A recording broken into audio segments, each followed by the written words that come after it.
बात करेंगे आजसू की। तो आजसू इन दिनों खुद को रिवाइव करने में यानी फिर से पुनर्गठित करने की तैयारी में लगी हुई है। आजसू संगठन को मजबूत करने की कवायद चल रही है और इस बीच आजसू ने यह ऐलान किया है कि वो बिहार चुनाव में भी अपने प्रत्याशी उतारेगी। क्योंकि वो एनडीए में है और एनडीए गठबंधन के साथ ही वहां भी रहेगी, लेकिन अपने प्रत्याशी उतारेगी। इसके लिए आजसू ने एक बात कही है और कहा है कि कुछ सीटों को चिन्हित किया जा रहा है जिन पर आजसू अपनी दावेदारी पेश करेगा। और आपको बता दें कि बिहार में जो चुनावी मुकाबला होगा तो आजसू का कहना है कि वो जेडीयू और बीजेपी से यह आग्रह करेगी कि कुछ सीटें जो आजसू चुनेगी अपने लिए, अपने प्रत्याशियों के लिए, उन पर आजसू को मौका दिया जाए। और इसके लिए आजसू ने अभी से तैयारियां शुरू कर दी हैं कि बिहार चुनाव में भी पार्टी अपने प्रत्याशियों को उतारेगी। तो आजसू की तरफ से एक बड़ी घोषणा की गई है कि बिहार चुनाव में आजसू भी इस बार अपने प्रत्याशी उतारेगी और प्रत्याशी उतारने को लेकर आजसू की तरफ से मंथन भी शुरू हो चुका है। ज्यादा जानकारी के लिए इस वक्त हमारे साथ हमारे सहयोगी सौरभ हैं। सौरभ, बिहार चुनाव को लेकर आजसू ने भी तैयारी की है, क्या कुछ जानकारियां हैं?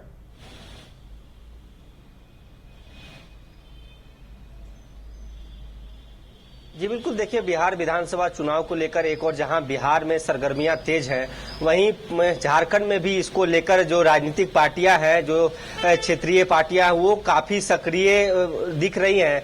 खासकर यदि बात की जाए, आप जब झारखंड मुक्ति मोर्चा की बात कर रहे हैं या तो फिर आरजेडी झारखंड में 4 सीटों पर उनके विधायक हैं, तो क्या उनको कितना स्थान मिलने वाला है। लेकिन झामुमो, आरजेडी, बीजेपी, इन सब की बात तो हो रही है। वहीं झारखंड के लिहाज से यदि बात की जाए तो अब सवाल यह है कि क्या आजसू भी बिहार चुनाव में किस्मत आजमा सकती है। क्योंकि झारखंड विधानसभा चुनाव में जिस प्रकार से बिहार की जो क्षेत्रीय पार्टियां हैं, उन्होंने मुख्य रूप से चाहे गठबंधन के तहत उन्होंने चुनाव लड़ा, 1 सीट पर, 4 सीट पर, इस प्रकार से उन्हें जीत भी हासिल मिली है। लेकिन क्या अब सवाल यह है कि आजसू भी बिहार चुनाव में अपना किस्मत आजमाएगी।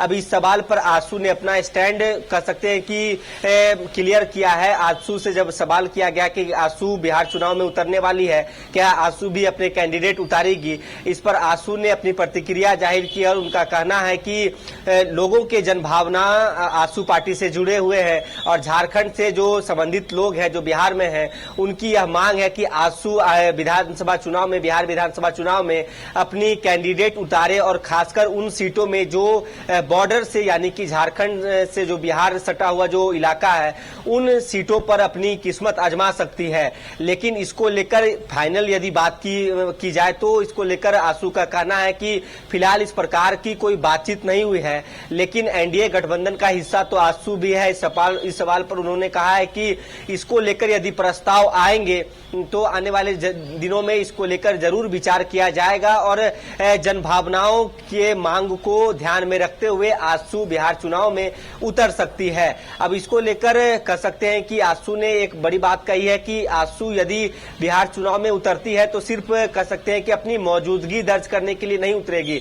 इसको लेकर एक टीम बनाई जाएगी, उस टीम के अकॉर्डिंग, उस टीम के अनुसार एक सर्वे किया जाएगा कि आखिर कौन कौन से वो सीट होंगे बिहार में जहां आजसू अपनी दावेदारी पेश कर सकती है। उस सर्वे रिपोर्ट के मुताबिक फिर आजसू पार्टी की टीम बनेगी और बैठक किए जाएंगे, विचार किए जाएंगे, मंथन किए जाएंगे।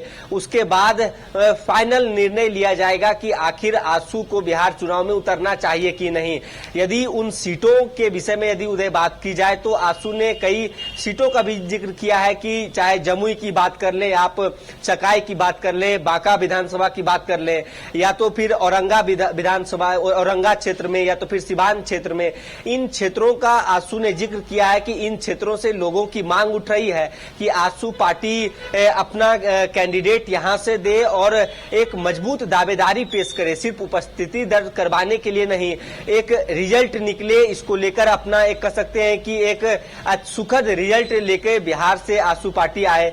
इसको ध्यान में रखते हुए अब जब सर्वे करवाए जाएंगे और जब पार्टियों की बैठक होगी, जब एनडीए कोर कमेटी की बैठक होगी, तो क्या आजसू पार्टी को भी वहां पे कह सकते हैं कि जगह मिलती है, ये देखना दिलचस्प होगा। लेकिन आजसू ने भी कहीं ना कहीं यह मन जरूर बनाया है कि बिहार चुनाव में किस्मत आजमाया जाए। जी चलिए सौरभ, अब देखने वाली बात यह होगी कि आगे गठबंधन में इस पर क्या कुछ होता है और आजसू को कितनी सीटों पर मौका मिलता है, यह देखने वाली बात होगी।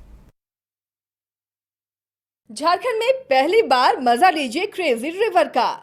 प्राकृतिक वादियों के बीच 6 एकड़ में बने वाटर पार्क का आनंद पूरे परिवार के साथ लें। Aquatica Funplex water park, a complete family park, excitement का भरपूर dose, huge cyclone slide, WMPS big family pool with 13 slides, big wave pools with high waves, kids के लिए अलग से play area, octopus rain dance, pendulum slides, top class restaurant, साथ ही senior citizen के लिए स्पेशल अरेंजमेंट। पूरी family के साथ बिताएं दिन भर मस्ती के पल। इक्वाटिका Funplex water park near Remta dam, चुकरू मोड़, रांची। गोल जहां 27 वर्षों के सफर में 17,000 से भी अधिक छात्रों ने डॉक्टर एवं इंजीनियर बनकर भरे सफलता की ऊंची उड़ान, जहां साधारण छात्र भी असाधारण सफलता प्राप्त कर बना रहे इतिहास। दूरदर्शी शिक्षाविद श्री विपिन सिंह के मार्गदर्शन में मेडिकल एवं इंजीनियरिंग के लाखों छात्रों के लिए आशा की किरण के रूप में गोल्ड रिजल्ट फैक्ट्री। अगर आप देश के किसी भी कोने में रहते हैं, अगर आप पटना आना चाहते हैं और घर जैसे रहने और खाने का आनंद लेना चाहते हैं तो एक बार जरूर आए होटल डायमंटन। संपर्क करें 9572759746, 9031859981, 0612400158 एड्रेस अपोजिट विद्या संस्कार स्कूल, रंजन पथ, गोला रोड, बेली रोड, पटना 801503।